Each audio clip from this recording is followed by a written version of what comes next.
ጤና ይስጥልኝ። ይህ በሞርስ ኮሚኒኬሽን ተዘጋጅቶ ወደ እናንተ የሚደርሰው የዜና መርሃ ግብር ሲሆን የረቡዕ ታህሳስ 8 ቀን 2018 ዓ.ም የሞርስ ዜና እነሆ ጀመረ።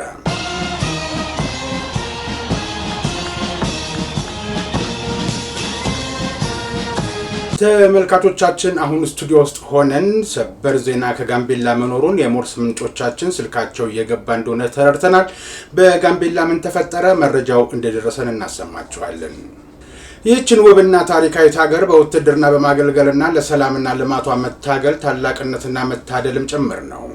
መከላከያ ኢትዮጵያን የሚመጥንና የሚመስል ኃይል እየገነባ መሆኑን አዛዡ ጠቅሰው ሰልጣኞችም የዚህ ጀግና ኃይል አካል በመሆናቸው ኩራት ሊሰማቸው ይገባል ብለዋል።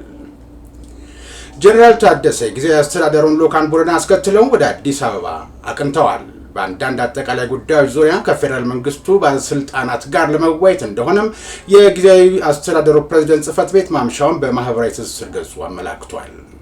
ለቀድሞ ህወሓት የስልጣን ጥም ሲባል የትግራይ ወጣት የጥይት ራት መሆን እንደሌለበት አጽንኦት ሰጥተው የገለጹት ጀነራል የትግራይ ሰላም ኃይል ሻዕቢያን ወደ ክልሉ ለማስገባትና ጦርነት ለመጀመር ዝግጅት ላይ ያለውን ኃይል በአጭር ጊዜ ይወገዳል ብለዋል። ናሬንድራ ሞዲ የተወለዱት በአውሮፓውያኑ መስከረም ወር ላይ በ1950 ሲሆን ህንድ ነጻ ከወጣች በኋላ ተወልደው የመሪነት ስልጣን የያዙ የመጀመሪያው መሪ ናቸው።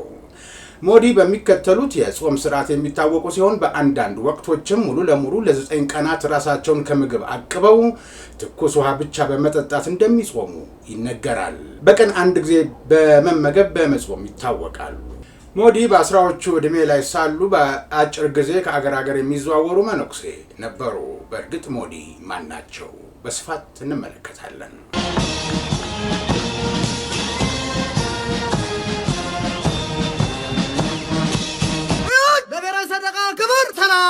በምንም ሁኔታ ውስጥ በየትኛውም ስፍራ ሆናችሁ የምትከታተሉና የምታደምጡን የተወደዳችሁ ቤተሰቦቻችን ላይክ፣ ሰብስክራይብ፣ ሼር በማድረግ አዳዲስ ቤተሰቦች እንድናፈራ የበኩላችሁን አስተዋጽኦ እንድታደርጉ ላስታውሳችሁ። ከሞርስ የበላይ ጠባቂ ጋር በመሆን ኢዮብ ደመቀ እስከ ዜናው ፍጻሜ ድረስ አብሬያችሁ ቆያለሁ። የኢትዮጵያ አየር መንገድ በዛሬው ዕለት በአዲስ አበባ ቦሌ ዓለም አቀፍ አውሮፕላን ማረፊያ አዲስ የፕሪሚየም ላውንጅ አስመረቀ። አየር መንገዱ ከፍተኛ የመንግስት ባለስልጣናት፣ የአየር መንገዱ የቦርድ ሰብሳቢ፣ የቦርድ አባላት እና ከፍተኛ የሥራ አመራሮች፣ ባለድርሻ አካላት እንዲሁም ደንበኞች በተገኙበት ደማቅ ስነ ስርዓት አዲሱን ላውንጅ በይፋ አስመርቆ ለአገልግሎት ክፍት አድርጓል።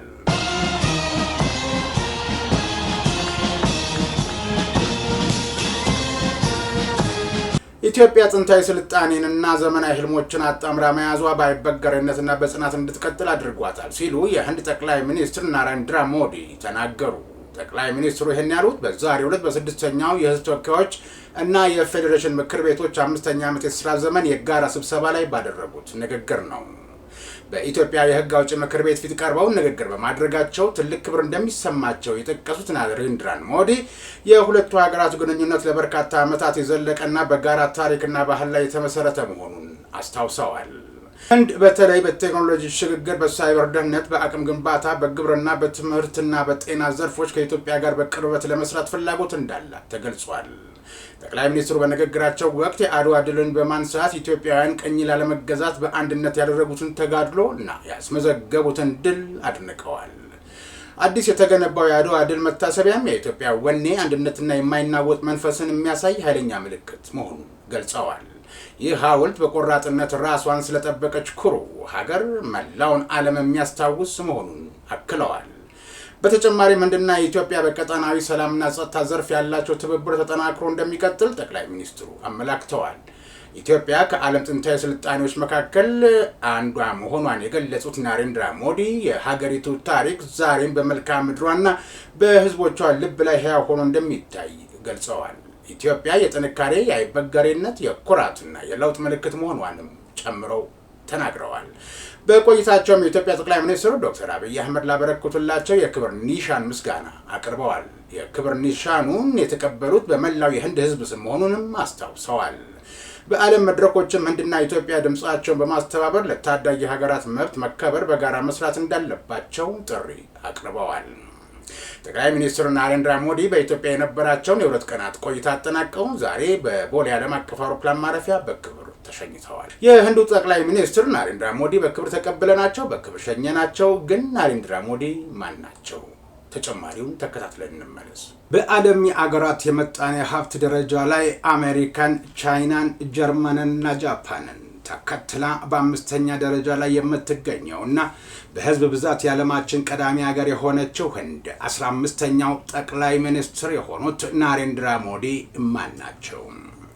ከህንዷ ጉጃራት ግዛት ከዝቅተኛ ደረጃ ተነስተው በዓለም ታላላቅ ምጣኔ ሀብት ካላቸው ሀገራት መካከል አንዷን ህንድን ለረጅም ጊዜ ለመምራት ችለዋል። ሞዲ ወደ ፖለቲካው ዓለም የገቡት ገና በለጋ የወጣትነት እድሜያቸው በ20ዎቹ መጀመሪያ ላይ ሲሆን በሀያሉ የህንዱ ብሔርተኛ ፓርቲ በሃራቲያ ጃናታ ፓርቲ ወይም ቢጄፒ ውስጥ በተለያዩ የኃላፊነት ደረጃዎች ውስጥ አልፈዋል። በአውሮፓውያኑ 2001 የጉጃራት ግዛት ዋና አስተዳዳሪ፣ በ2014 የህንድ ጠቅላይ ሚኒስትር በመሆን ከፍተኛውን ስልጣን ጨበጡ። ከ10 ዓመታት በላይ በመሪነት ስልጣን ላይ የቆዩት ሞዲ በህዝብ ዘንድ ያላቸው ተቀባይነት ከጊዜ ወደ ጊዜ በመጨመሩ ለሶስተኛ የስልጣን ዘመን ባለፈው ዓመት በተካሄደው ምርጫ አሸንፈዋል። ጠቅላይ ሚኒስትር ሞዲ በህንድ ውስጥ ያላቸው ተቀባይነት በተለይም በሂንዶች መካከል ከፍተኛ ሲሆን ድጋፋቸውንም ለማጠናከር የህንዱ እምነት ቤተ መቅደሶችን ይጎበኛሉ። የህንድ ሙስሊም እምነት ተከታይ ቡድኖች ግን በሞዲ የስልጣን ዘመን በአገሪቱ ውስጥ አድሎና ጥቃት በተደጋጋሚ እንደሚገጥማቸውና እንደ ሁለተኛ ዜጋ እንደሚኖሩ ቅሬታ ቢያሰሙም ገዢው ፓርቲ ግን ይህንን ያስተባብላል። ናሬንድራ ሞዲ የሚከተሉት ፖሊሲ አገራቸው ከሁሉም ሀያላን ሀገራት ጋር በጋራ ጥቅም ላይ የተመሰረተ ግንኙነት እንዲኖራት ማድረግ ነው። በዚህም ከአሜሪካ፣ ከአውሮፓና ከሩሲያ ጋር የጠበቀ ግንኙነትን መፍጠር ችለዋል። በዓለም አቀፍ መድረክ ላይ ያላቸው ተደማጭነትም ከፍተኛ ሲሆን የአፍሪካ፣ የእስያና የሌሎች በመልማት ላይ ያሉ ሀገራትን ጉዳዮች አነስተው ይከራከራሉ። በተለይ በ2023 ህንድ ባስተናገደችው የቡድን 20 ጉባኤ ላይ በማደግ ላይ ያሉ ሀገራትን ድምጽ በማሰማት በዓለም መድረክ አድናቆትን አግኝተዋል። እንኳን እየጨመረ ባለው የስራ አጦች ቁጥርና የዋጋ ንረት ምክንያት ትችት ቢገጥማቸውም ጠቅላይ ሚኒስትሩ በህንድ ውስጥ ልማትን በማስፋፋትና በህዝባዊ መድረኮች ላይ በመገኘት ተወዳጅነትን በማትረፋቸው እርሳቸው በተደጋጋሚ ከመመረጣቸው በተጨማሪ የፓርቲያቸው ተወዳጅነት ጨምሯል። ሞዲ በአስራዎቹ ዕድሜ ላይ ሳሉ ለአጭር ጊዜ ከአገር የሚዘዋወሩ መነኩሴ ነበሩ። ለ2 ዓመታትም ወደ ተለያዩ የህንድ ግዛቶች በመዘዋወር የተለያዩ ባህሎችንና ታዋቂ የሂንዱ ቤተ መቅደሶችን ለማወቅ ችለዋል። በቤተሰባቸው አመቻችነት በአፍላ ዕድሜያቸው በአውሮፓውያኑ 1968 ከጃሾዳቤን ሞዲ ጋር ጋብቻ መስርተዋል። ብዙም ስለ ትዳር ህይወታቸው የማይናገሩት ጠቅላይ ሚኒስትሩ ልጆች የሏቸውም። ባለፈው ዓመት ምርጫ ወቅትም ልጆች የሉንም፣ ለእናንተ ልጆች ነው እየሰራን ያለነው በማለት በይፋ ተናግረዋል። በአውሮፓውያኑ 1970ዎቹ የህንድ ጠቅላይ ሚኒስትር የነበሩት ኢንዲራ ጋንዲ በመላው ሀገሪቱ የአስቸኳይ ጊዜ አዋጅ ደንግገው የሞዲ ድርጅትን በማገድ በርካታ ተሳታፊዎችን ሲያስሩ ሞዲ የሲክ መነኩሴ መስለው ከእስር አመልጠዋል። ጠቅላይ ሚኒስትር ናሬንድራ ሞዲ ከፖለቲካው ባሻገር በርካታ መጽሐፍ ያላቸው ደራሲ ሲሆኑ በጉጅራት ቋንቋ የስነ ግጥም ስብስቦችንም አሳትመዋል። ሞዲ በሚከተሉት የጾም ስርዓት የሚታወቁ ሲሆን በአንዳንድ ወቅቶችም ሙሉ ለሙሉ ለ9 ቀናት ራሳቸውን ከምግብ አቅበው ትኩስ ውሃ ብቻ በመጠጣት እንደሚጾሙ ይነገራል። እንዲሁም ለ4 ወራት በሚቆየው የጾም ወቅት በቀን 1 ጊዜ በመጾም ይታወቃሉ።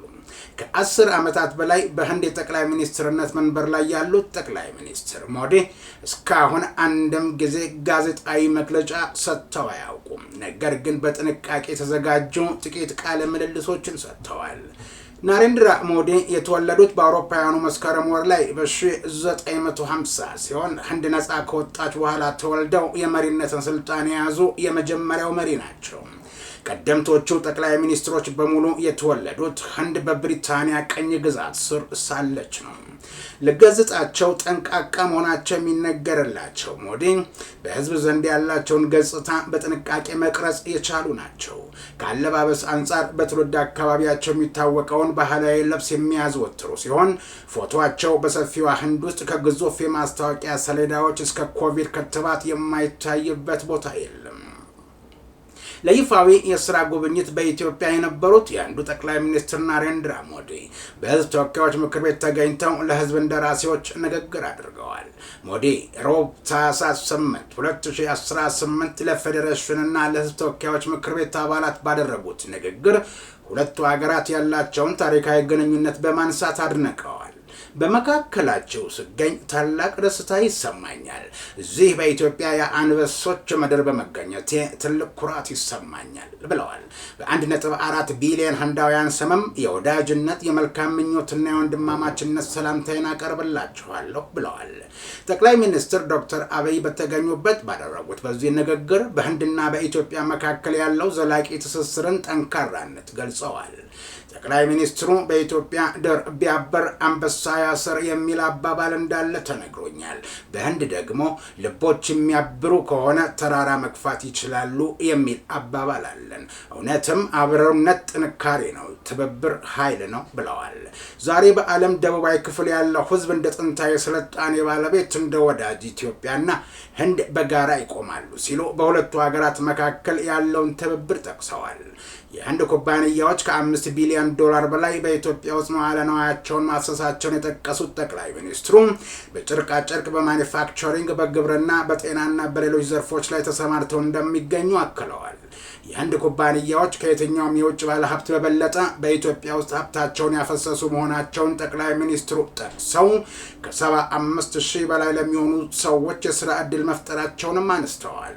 የሁለቱ ሀገራት ግንኙነት በሁለትዮሽ ግንኙነት ወደ ስትራቴጂክ አጋርነት ከፍ ማለቱን የተናገሩት ጠቅላይ ሚኒስትር ሞዲ ይህም በቴክኖሎጂ፣ በፈጠራ፣ በማዕድንና በአረንጓዴ ኢኮኖሚ መስኮች በሚደረግ ትብብር እንዲሁም አጋርነት እንደሚገለጽ ተናግረዋል።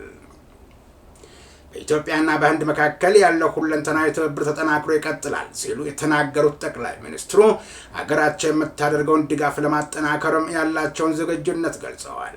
በቴክኖሎጂ ሽግግር፣ በሳይበር ደህንነት፣ በአቅም ግንባታ፣ በግብርና፣ በትምህርት፣ በጤና ላይ በትብብር ለመስራት ዝግጁ መሆናቸውንም ጠቅሰዋል። ሁለቱ ሀገራት ስለሚጋሯቸው ታሪኮች፣ ቅርሶችና ፍላጎቶች ያነሱት ጠቅላይ ሚኒስትር ናሬንድራ ሞዲ በህንድና በኢትዮጵያ ህዝብ መዝሙር ውስጥ አገር በእናት መመሰሏን በማንሳት ያለውን መመሳሰል አስረድተዋል። ይህም የኩራት ምንጭና ስለ አገር ያለ ኃላፊነትን ያሳያል ሲሉ አክለዋል። የህንድ ዲጂታል መሰረተ ልማቶችን በአገሪቱ ያለውን አገልግሎት አሰጣጥና አቅርቦትን ማዘመናቸውን በማንሳት ለኢትዮጵያ ይህን ልምዳቸውን ለማካፈል ዝግጁ መሆናቸውንም ጠቅሰዋል። ጠቅላይ ሚኒስትር ሞዲ ከጠቅላይ ሚኒስትር ዶክተር አብይ አህመድ የክብር ኒሻን ተሸልመዋል።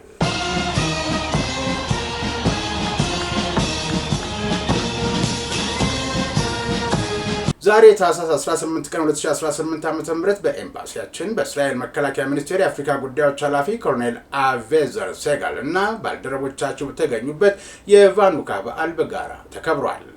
በዓሉን በማስመልከት አምባሳደር ተስፋዬ ይታይ ባስተላለፉት የእንኳን አደረሳችሁ መልእክት በዓሉን በጋራ ለማክበርና ያለንን የህዝብ ለህዝብ ግንኙነት ለማጠናከር ወዳጅነታችንን ለማሳየት የተዘጋጀ መሆኑን እና ኢትዮጵያና እስራኤል ረጅም ዘመናት ያስቆጠረ ታሪካዊ ግንኙነት እንዳላቸው ይህም ግንኙነት ይበልጥ እየተጠናከረ በመሄድ ላይ መሆኑን አብራርተዋል።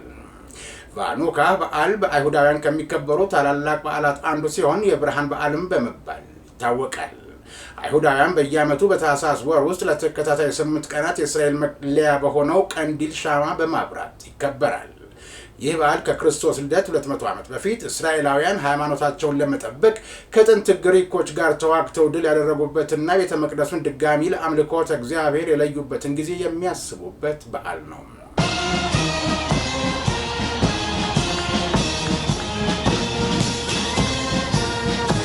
የትግራይ ጊዜያዊ አስተዳደር ፕሬዝዳንት ሌተናል ጀነራል ታደሰ ወረደ ዛሬ ወደ አዲስ አበባ አቀኑ። ጀነራል ታደሰ የጊዜያዊ አስተዳደሩን ልዑካን ቡድን አስከትለው ወደ አዲስ አበባ ያቀኑት በአንዳንድ አጠቃላይ ጉዳዮች ዙሪያ ከፌዴራል መንግስቱ ባለስልጣናት ጋር ለመወያየት እንደሆነ የጊዜያዊ አስተዳደሩ ፕሬዝዳንት ጽህፈት ቤት ማምሻውን በማህበራዊ ትስስር ገጹ ባሰራጨው መረጃ ገልጿል። ይህ ዘገባ ተጠናቅሮ ወደ እናንተ እስከደረሰበት ጊዜ ድረስ በአዲስ አበባ ከፌዴራል ባለስልጣናት ጋር ከነማን ጋር እንደተገናኙ ለጊዜው የታወቀ ነገር የለም።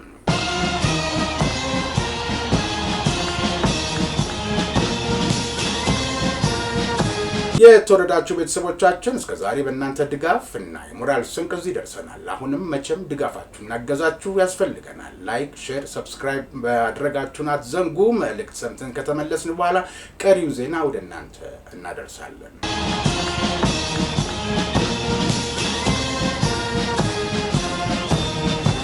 የሰሙት የተወዳጁና የተመራጩን የሞርስ ኮሚኒኬሽን ድምጽ ነው። ከጥቅምት 1900 የተነሳውን የጦር ኃይል ታሪካችንን ይዘን በዱላ ቅብብል ዛሬ ላይ ደርሰናል።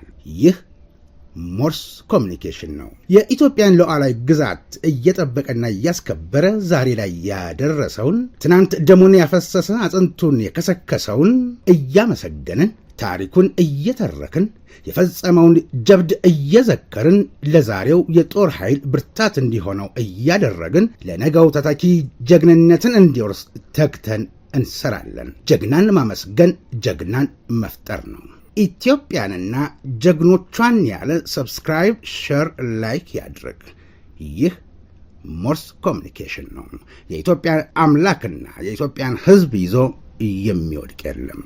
ይህ ሞርስ ኮሚኒኬሽን ነው።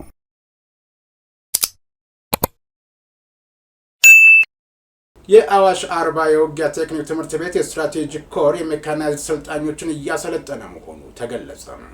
የማሰልጠኛ ትምህርት ቤቱ አዛዥ ብርጋዴር ጀነራል ታዬ አለማየሁ ኢትዮጵያ ጥንታዊና የግዛት ወሰኗም ሰፊ የባህር በር ባለቤት የነበረች መሆኗን አውስተው ይህችን ውብና ታሪካዊ ሀገር በውትድርና ማገልገልና ለሰላምና ልማቷ መታገል ታላቅነትና መታደልም ጭምር ነው ብለዋል። ተቋማችን መከላከያ ኢትዮጵያን የሚመጥና የሚመስል ኃይል እየገነባ መሆኑን ጠቅሰው ሰልጣኞችም የዚህ ጀግና ኃይል አካል በመሆናቸው ኩራት ሊሰማቸው ይገባል ብለዋል። ማሰልጠኛ ትምህርት ቤቱ ከዚህ በፊት ሜካናይዝድ ሙያተኞችና አመራሮችን እያሰለጠነ እንደሚገኝ አመልክተው ሰልጣኞች ስልጠናቸውን በሚገባ በመከታተል በቴክኒክና በታክቲክ ሙያ አቅማቸውን የዳበረ ሆነው መጨረስ እንደሚገባቸው አስገንዝበዋል። ዘገባው የኃይሉ ምናየ ነው።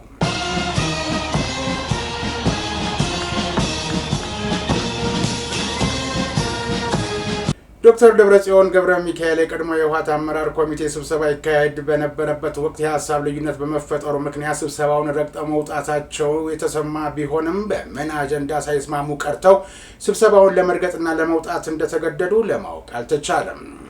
ነገር ግን በስልጣን ጥም የሰከረው የቀድሞ የህወሓት ቡድን በመቀሌ ተከታታይ ጥፋት ስብሰባዎችን በማካሄድ ተጠምዶ መሰንበቱን ስንዘግብ ሰንብተናል። የስብሰባውም ዓላማ የፌዴራል መንግስቱን ዋና ጠላት ብሎ በመፈረጅ ከተቻለ በጦርነት ካልሆነ ደግሞ ሌሎች ሁሉንም አማራጮች በመጠቀም ማጥፋት ይገባል የሚል ድምዳሜ ላይ በመድረስ የፕሪቶሪያውን ስምምነት በጣሰ መልኩ ሰነድ እያዘጋጀ እንደሚገኝ ተደርሶበታል።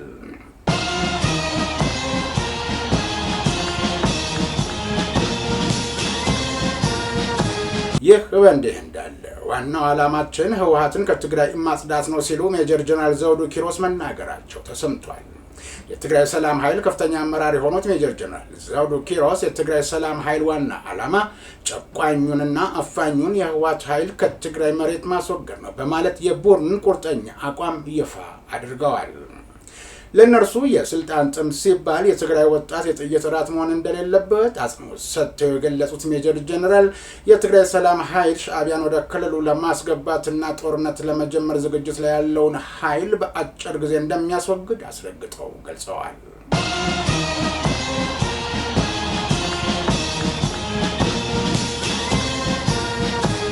የተወደዳችሁ ተመልካቾቻችን ወደ አፍሪካ ዜና አልፋለሁ።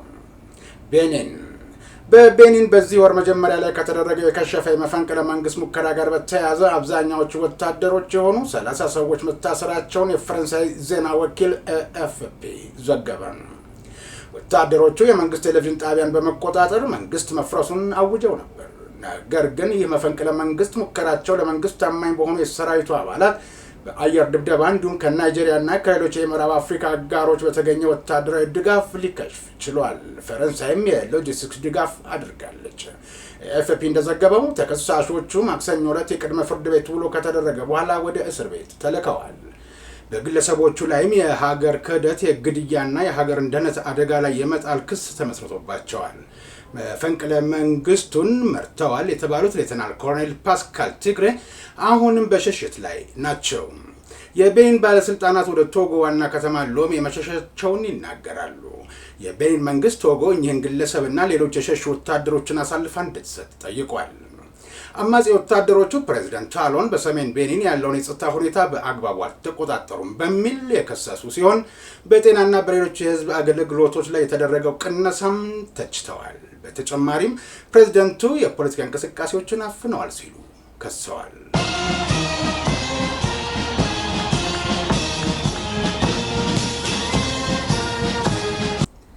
ተመልካቾቻችን አሁን ከስቱዲዮ ልንወጣ ስንል ዘግይቶ የደረሰን መረጃ አለ። በዛሬው ዕለት ታህሳስ 8 ቀን 2018 ዓመተ ምህረት በጋምቤላ ከተማ በተለያዩ አቅጣጫዎች የተኩስ ሩምታ ሲሰማ ነበር ይላል መረጃው። ትንሽ ከበድ ያለ ነው። የሞርስ ምንጮች በመንገድ ላይ በመዘዋወር ቀርቶ ከቤት ወጥቶ ወደ ስራ ቦታ ወይም ከስራ ወጥቶ ወደ መኖሪያ ቤት መሄድ ያስፈራል።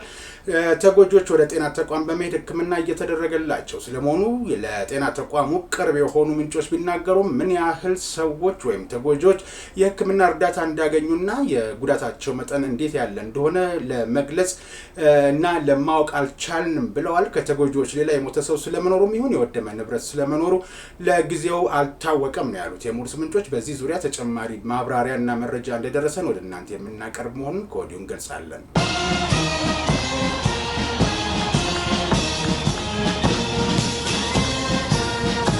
የተወደዳችሁ ቤተሰቦቻችን እስከዛሬ ላደረጋችሁልን ድጋፍ ምስጋናችን ይድረሳችሁ። አሁንም በዚሁ እገዛችሁ ቀጥሉ። የዛሬ ረቡዕ ታህሳስ 8 ቀን 2018 ዓ.ም የሞርስ ዜና እና ከመርሃ ግብሩ የበላይ ጠባቂ ጋር ኢዮብ ደመቀ አብሬያችሁ ነበርኩ። በቀጣይ የሞርስ ዜና እንጠብቃችኋለን። እስከዚያው ድረስ ጤና ይስጥልኝ።